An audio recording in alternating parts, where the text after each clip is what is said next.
পাখিরা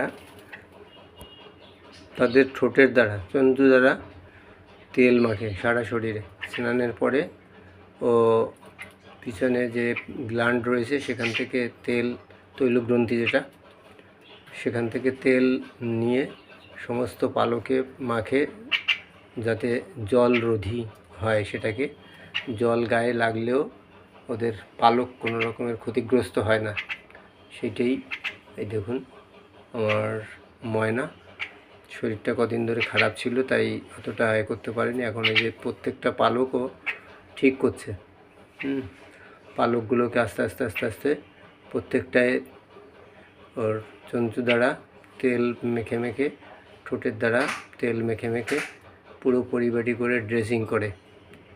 তো এইভাবেই প্রত্যেক পাখি তাদের যে পালক থাকে সেগুলোকে এইভাবেই কিন্তু ঠিক রাখার জন্য তারা স্নানের পরে গা শুকোয় এবং ঝাড়া দিয়ে, ঝাপটা দিয়ে জলটাকে কিন্তু ফেলে দেয় গা থেকে।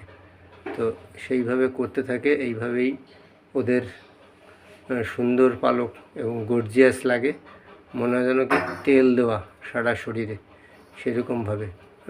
তো আমি আবার একটু চেনার জন্য দেখুন একটু ওখানে একটু লাল মানে আলতা ওকে একটু পরিয়ে দিয়েছি, যাতে আমি অন্য পাখিদের মধ্যে গেলেও আমি চিনতে পারি। কারণ পাখি আমার কিন্তু এখন উঠতে পারে, ও গিয়ে গাছের ডালে বসতে পারে, অন্য জায়গায় গিয়ে ঘুরে আসতে পারে।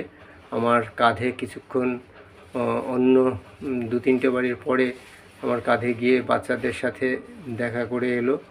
তো সেইভাবে কিন্তু এইভাবে মিঠু ওই যে এখন খাঁচাটার উপরে বসে আছে। খাঁচাটা রাখার উদ্দেশ্য হচ্ছে এই যে বিড়াল তো শিকারি হয় সাধারণত, পাখি দেখলে ওদের মাথা খারাপ হয়ে যায়, ওরা ধরতে যায়। তাই এই খাঁচার মধ্যে থাকলে তখন কিন্তু আর ওদের নাগাল পাবে না।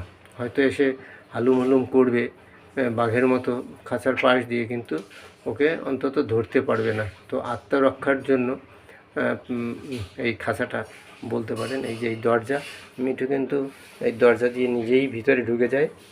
এই যে দরজাটা দেখলেন, এই যে এই দরজাটা এরকমভাবে আটকে দেওয়া হয়, আবারও নিজেই খোলার চেষ্টা করে, নিজে খুলে নিতে পারে। তো এইভাবে এই হচ্ছে আমার মিঠু ময়না পাখি। কারা কারা পাখি পোষেন এবং কারা কারা পাখি পোষার শখ আছে আমাকে কমেন্টে জানাবেন। এবং যদি ধারে কাছে কারোর এরকম বৃক্ষাসন করে, আবার একটা পায়ের জোর বৃদ্ধি করার জন্য আর একটা পাকেও ওই যে উপর করে রাখে, এটাকে বলে বৃক্ষাসন।